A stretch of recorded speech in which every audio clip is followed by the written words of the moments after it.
রাজপথে কোটা আন্দোলনের সময় ইতিবাচক ভূমিকা রাখার জন্য বিশেষিত হয়েছিলেন কুইন, বাঘিনী, আয়রন লেডি বিশেষণে। আন্দোলনের সময় ভাইরাল হওয়া এক ভিডিওতে ফারজানা সিথি দরাজ কণ্ঠে পুলিশ কর্মকর্তাদের প্রশ্ন করেছেন, আপনারা কি কোটার পুলিশ?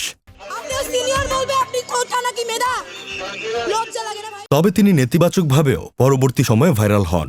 আগস্ট মাসের মাঝে মাঝে একটি ঘটনাকে কেন্দ্র করে একজন সেনা কর্মকর্তার সঙ্গে তর্কে জড়িয়ে আলোচনায় এসেছিলেন ফারজানা সিথি। দুঃখও প্রকাশ করেছিলেন তিনি। এবার এই শিক্ষার্থীকে মিউজিক ভিডিওতে দেখা যাবে, তাও আবার দেশের জনপ্রিয় গায়ক আসিফ আকবরের গানে। আর সিথির সঙ্গে গানে সহমডেল থাকছেন শেখ সাদি। বিষয়টি নিশ্চিত করেছেন আসিফ আকবর। গানের কথাগুলো এমন, ইচ্ছেরা আজ ইচ্ছেরা যেন মেলেছে ডানা, মন খুশির কারণটা আজ কেন লাগছে অজানা, ভেসেছি আজ প্রেমের দেশে নিয়ে স্বপ্নকে তোমার, ভালোবাসার তাজমহলে খুলে গেছে সিংহদ্বার, তুমি আমার এ পৃথিবী, তুমি ছাড়া আজ সব অচেনা। গানে সুর ও সঙ্গীত করেছেন রাজীব ও মোনা। কথা লিখেছেন বুদ্ধাদিত্য মুখার্জি বাংলা, শাদাব আক্তার, বেপানা দিল হিন্দি। আসিফ আকবরের সঙ্গে কণ্ঠ দিয়েছেন মুম্বাইয়ের নিকিতা গান্ধী।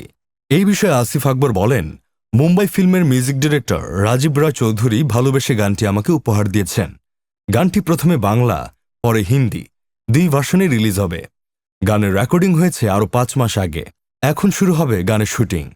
তিনি আরও বলেন, নিটল প্রেমের গানটির মডেল হিসেবে আমি নিজে পছন্দ করেছি জেনজি কন্যা ফারজানা সিথি ও তরুণ সঙ্গীতশিল্পী শেখ সাদিকে। গানের শুটিং হবে শালদহ ইকো রিসোর্ট, গাজীপুরে। ভিডিও পরিচালনা করবেন স্নেহের সৌমিত্র ঘোষ ইমন। আবার গানে গানে মুখর হয়ে উঠুক আমাদের পরিবেশ প্রতিবেশ। আসিফ আকবরের ইউটিউব চ্যানেলে গানটি মুক্তি পাবে। বিনোদন desk, Sadman Sakib, Bangladesh news today.